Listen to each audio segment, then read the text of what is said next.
Hi, I'm Rhiannon from Barbecue Spit Rotisseries, and today we're going to be cooking up some beef back ribs.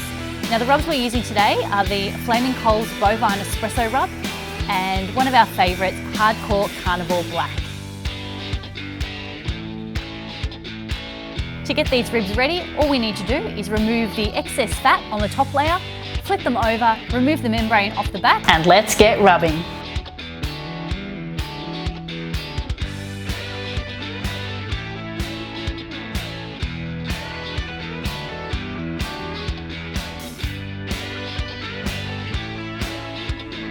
We've got the Flaming Coals offset running at about 135 degrees Celsius or 275 degrees Fahrenheit. Let's get these in.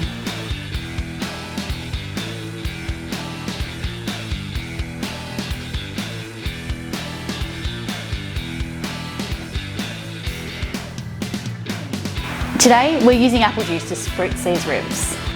When your ribs probe at around 200 degrees Fahrenheit or 93 degrees Celsius, or they're nice and tender, it's time to pull them off, sauce, slice and serve.